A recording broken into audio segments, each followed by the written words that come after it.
Dr. Speaker, members of the board, delegates, and guests, my wind down as CEO by chance paralleled a presidential election. Out of curiosity, I revisited comments made by U.S. presidents on ending their terms. And I'd separate those messages into two categories. The most common approach was focused on the past, celebrating what had been accomplished. So I'll call that the end zone dance and spike the ball category. My view is that the past is the past, and results already exist in the record. In contrast, the second category of outgoing presidential messages was a view toward the future, identifying challenges on the horizon. One example of this future-directed approach was provided by Dwight Eisenhower. In leaving the White House, he famously cautioned against what he termed the military-industrial complex, how we had to maintain military strength, but in the process not lose ourselves to militarism driven by the manufacturing opportunity and resulting in positive market impact. Another future-oriented message came from Jimmy Carter. His comments focused on the emerging challenge that emanates when narrow self-interest replaces a collective effort toward the greater good, impacting everything from health of the democracy to the viability of our planet. These future-oriented approaches seem to me more of a value add than the backward-looking end-zone dance approach. So with that in mind, I'll deploy the eye of the future approach to highlight some thoughts on two governance challenges that we could face. To do that, it's helpful to outline the context of my arrival here at the AMA. In 2011, the chair of my search committee was Dr. Jerry Lazarus, and at one point in the process, I was asked what I thought of the AMA's governance. Assuming this wasn't a trick question, which it may have been, I gave a two-part answer. First, I told him that if one started with a blank sheet of paper, it's unlikely one would draw up our governance exactly as it exists. But secondly, the search committee indicated that the AMA was not satisfied with the way strategy was done, that there were too many small projects of limited duration that did not amplify each other and therefore provide impact. Additionally, the committee wanted an approach that, building on our policies, would bring our mission statement more to life. And then there was a sense that dealing with those things could mitigate the bleeding in membership, reversing the downward membership trend that had then existed for 40 years. Thus, my thought was that restructuring governance, while at the same time developing a more impactful and focused strategic direction, was combining two very, very heavy lifts. It would be good to focus on one. And in my view, the AMA would have been better served focusing on that strategic mission-related vision for the time being while playing the existing governance hand. I believe that Dr. Lazarus and the committee saw sensibility in that. At least that was my interpretation since I was invited back. That was the genesis of AMA's three strategic arcs driven by the three accelerators that I routinely overview in these presentations. From that flowed elements such as our Medical Education Consortium, the Center for Health Equity, our Health 2047 Innovation Studio in Silicon Valley, and several other amplifying programs and initiatives that I highlight in my regular remarks to the House. Now, along the way, AMA membership not only stabilized from those decades of decline, it grew by 30%.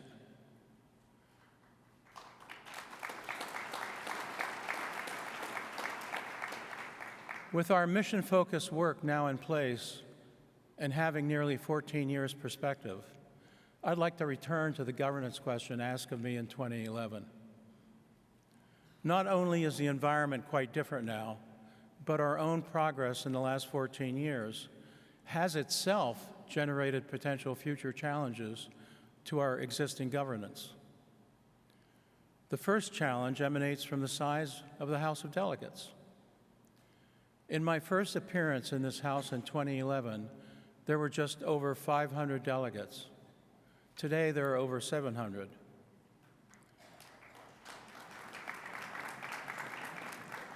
There are a few factors that have contributed to this increase, one being the decision to balance representation between state and specialty societies.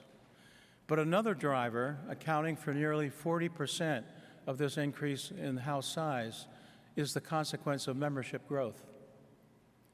In our current governance, increases in membership directly result in an increase in the number of delegates. Now, a House of substantial size provides both opportunity and challenge.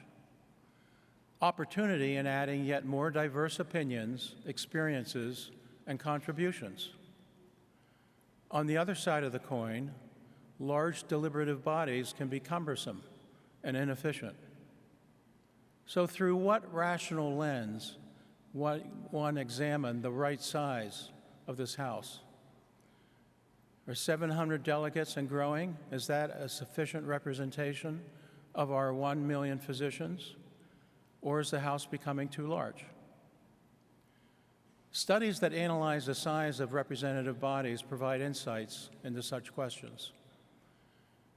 General conclusions suggest that as representative bodies increase in size, they tend to spend more money, and the quality of democracy generally declines. But what is too small or too large? While there's no agreed upon rule for assessing optimal size, there are guideposts. The cube root law, which is commonly cited as a math model, is one. It specifies that the optimal number of seats in a legislature relates to the cube root of the population represented.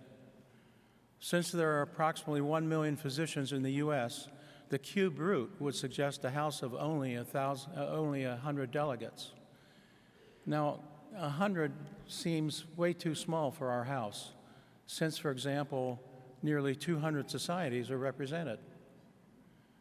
But while 100 delegates may not make sense, does 7 times that amount deserve any attention?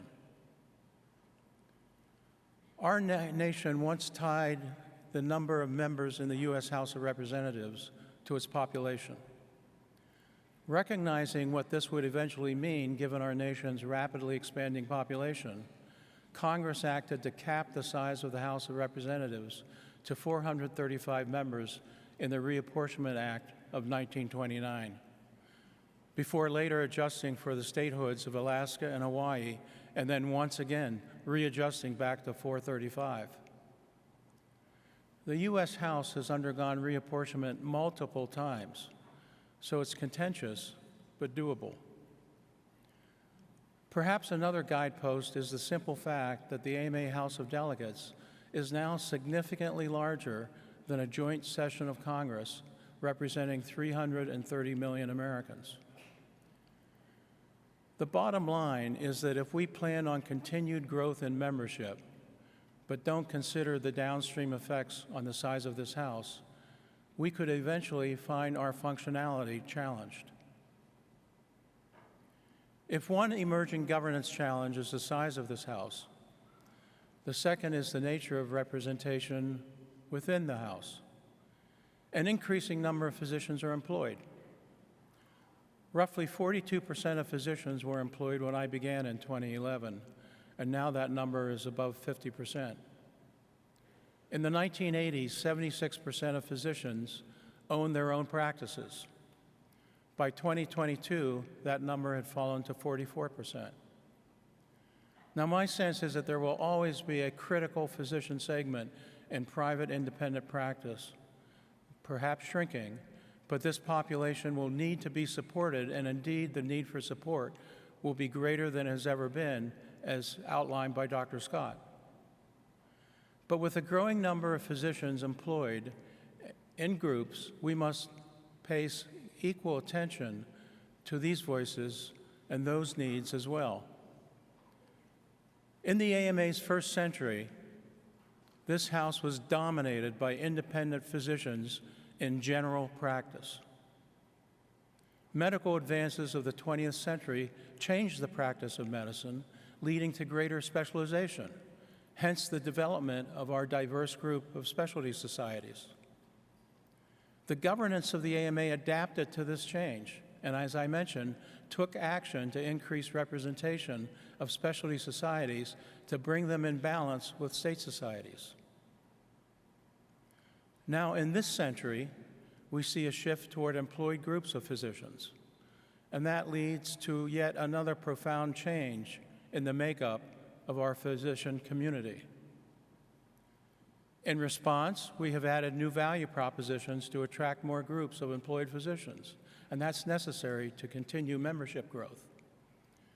Importantly, we've done so while also maintaining attentiveness and support for independent small practices. How unwise it would have been for us to ignore specialization in the 20th century. In this century, we similarly need to engage the employed physician groups. It's possible this trend toward employment also needs to factor into decisions about the balance of this House to ensure that our policymaking body always reflects our changing physician population. For example, currently when groups of employed physicians become members, they largely are portioned out in representation to existing state or specialty societies. Yet physicians that are employed in groups also have their own particular needs.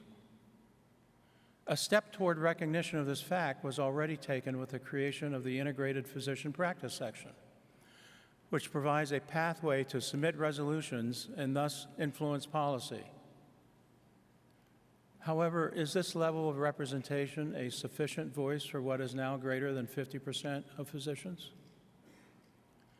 This is another important question to consider as our membership, as well as the total physician population, rebalances between individual physicians and employed physician groups. The two questions I raise, the size of the House and the representation of employed physician groups, these are governance questions and thus the purview of this House, acting with the fiduciary oversight of the board.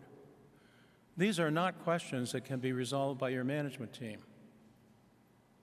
I simply highlight these questions, feeling duty-bound to do so, since these are likely fundamental challenges for our future. And these challenges are characterized by a stealth quality of slow creep toward a future point that, if left unchecked, could feel more existential. Just as we present a balanced portfolio of short-term and long-term mission work, so too does longer work and longer-term consideration of governance structure need to be in our mix of thought. So thanks for indulging me by listening to these thoughts as I edge toward the end of my AMA CEO duties. For those of you who have served in this House since 2011, you've now sat through 27 of my addresses. So thanks for the patience, and I celebrate your resilience. We've made tremendous strides in advancing our mission, our membership, our advocacy, defending science, staking out critical positions that seek to create a more just and equitable health system, and in addition, have created a far more innovative AMA.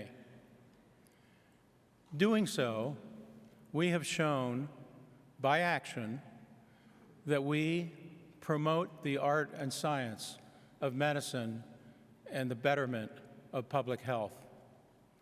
So perhaps we can allow ourselves the imaginary pleasure of spiking that ball each in our own way. Thank you, and best wishes.